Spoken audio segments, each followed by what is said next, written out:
នេះគឺជាវិធីសាស្ត្រដែលខ្ញុំញ៉ាំ train ហើយអត់អស់លុយ free អ្នកនេះមើលវីដេអូនេះដល់ចាប់តែមិនដឹងថាមូលហេតុអីបានខ្ញុំញ៉ាំ train ដល់អត់ឲ្យអត់លុយហើយបាន free ជាទូទៅខ្ញុំប្រាប់ technique អ្នកនរគ្នាតិច technique ក្នុងការញ៉ាំ train ដែលអត់ free ដែល free អត់អស់លុយ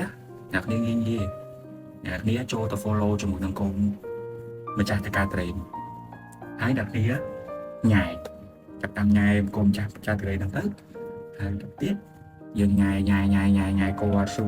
រនាំគាត់តែមានបានដើមតែមានបានចកាហើយយើង flirt គេយ៉ាងណានិយាយបែប flirt តំណាយើងចង់ញ៉ាំតែ flirt គេទៅហើយបន្តមកទៀតពេលដែលអ្នកគ្នាញ៉ាំហើយវាញ៉ែហើយបានកូនម្ចាស់ការ train ជាសង្សារគេនឹងរលែកបានហើយនិយាយថាអូណៃកូនចកម្ចាស់ការ train ប៉ុណ្ណាណៃណៃគាត់វាគាត់ទៅ train 1 2ផ្លែណៃផ្ញើបងញ៉ាំបានអត់ណៃសាញ់បងចេញពីចិត្តអត់វាចឹងគាត់ទៅ train សោះ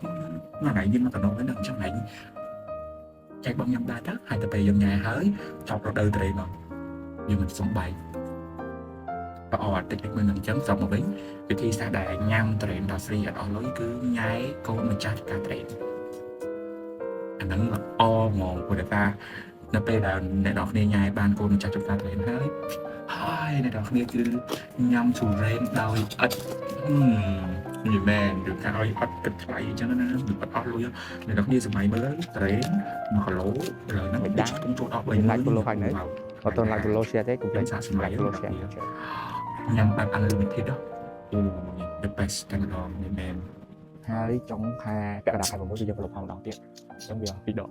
ឃើញផ្សាយរបស់វាហ្នឹងអ្នកនរគ្នាគិតសម័យមើលទៅថាគូញ៉ែកូនម្ចាស់កាត់ហើយនេះគឺហេតុផលធំចម្បងដែលខ្ញុំចែកម្លែកទៅដល់អ្នកនរគ្នា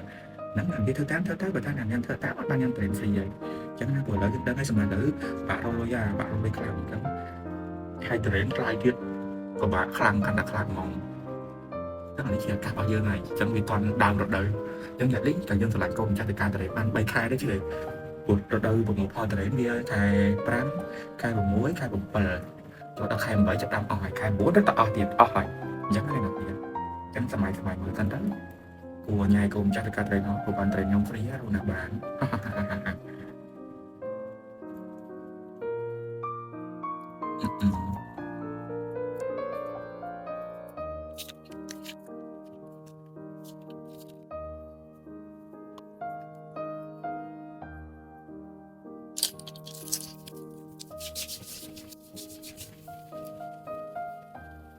នេះគឺជាហេតុផលដែលខ្ញុំ